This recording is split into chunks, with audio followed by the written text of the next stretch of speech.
Shalom sahabatku, mari kita siapkan hati kita untuk dapat merenungkan kebenaran firman-Nya di pagi hari ini, yaitu doa seorang manusia biasa.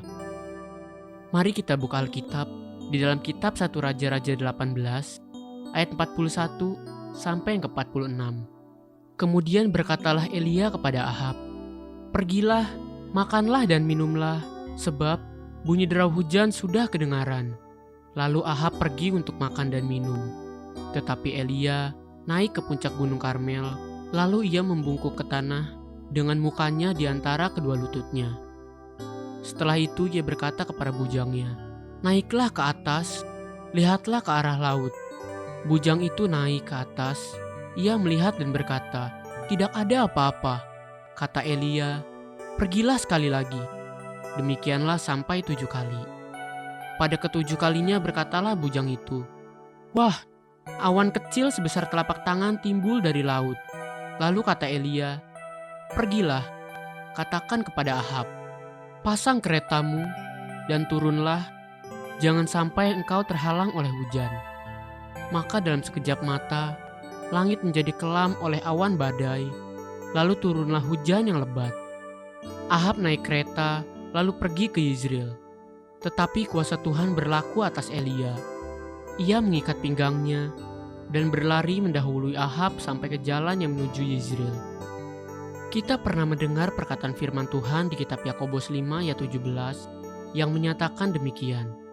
Elia adalah manusia biasa sama seperti kita, dan ia telah bersungguh-sungguh berdoa supaya hujan jangan turun, dan hujan pun tidak turun di bumi selama 3 tahun dan 6 bulan.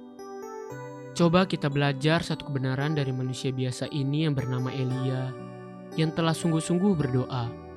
Bagaimana dia berdoa, bagaimana dia melewati proses di dalam kehidupan doanya. Pertama-tama, Elia baru saja selesai mengadakan mujizat di hadapan Raja Ahab dan mendemonstrasikan kuasa Tuhan. Namun bukan karena dia ingin unjuk gigi, melainkan dia melakukan semua itu atas perintah Tuhan. 1 Raja-Raja 18 ayat 36 menegaskan demikian. Kemudian pada waktu mempersembahkan korban petang, tampillah Nabi Elia dan berkata, "Ya Tuhan, Allah Abraham, Ishak dan Israel, pada hari ini biarlah diketahui orang bahwa Engkaulah Allah di tengah-tengah Israel, dan bahwa aku ini hamba-Mu, dan bahwa atas firman-Mu lah aku melakukan segala perkara ini." Semua yang Elia lakukan adalah atas firman Tuhan dan kehendak Tuhan. Itulah yang pertama-tama harus kita sadari.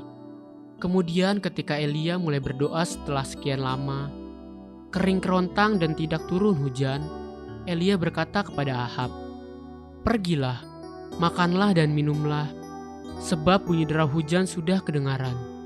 Padahal saat itu sama sekali tidak ada tanda-tanda akan turun hujan, apalagi kedengaran derau hujan. Elia adalah satu-satunya pribadi yang berkata, "Bunyi derau hujan sudah kedengaran." Jadi, apa yang didengar oleh Elia, kitab Yesaya dan Yeremia, berkali-kali menyatakan apabila Tuhan memperdengarkan suaranya, maka suara itu seperti suara derau hujan. Saya hanya melihat dari kebenaran firman Tuhan ini, bahwa yang didengar Elia di musim paceklik itu adalah suara Tuhan sendiri, sebab semua yang lain tidak dapat mendengar suara derau hujan seperti yang Elia katakan. Sekali lagi, kebenaran ini menegaskan bahwa Elia karena pertama-tama mendengarkan suara Tuhan, itulah sebabnya dia berdoa dan mengajukan permohonannya.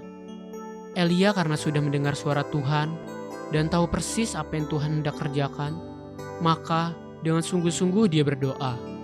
Jadi sekalipun Elia sudah mendengar suara Tuhan dan tahu apa yang Tuhan hendak kerjakan, namun kenyataan yang dilihat mata bisa berbeda dengan apa yang dia dengar dari Tuhan.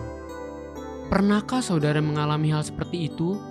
Janji-janji Tuhan memang sudah dimengerti oleh Elia, namun kenyataan kasat mata berbeda dengan janji Tuhan. Saat-saat seperti itulah iman percaya anak-anak Tuhan diuji dan disempurnakan. Elia terus-menerus, bahkan sampai 7 kali berdoa, dan meminta bujangnya periksa kembali hasil dari doa-doanya. Pada kali yang ke-7, bujangnya memberikan laporan, "Wah, Awan kecil sebesar telapak tangan timbul dari laut. Berita sederhana itu saja sudah cukup untuk meneguhkan iman percaya Elia. Dia bangkit dan mulai bergerak. Itulah pelajaran dari doa seorang manusia biasa. Haleluya, sahabatku, mari kita sama-sama berdoa. Terima kasih Bapa Surgawi, aku tahu dan yakin akan semua janji-janji-Mu.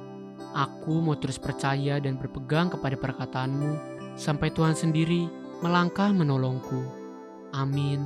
Jesus loves you, and so do I.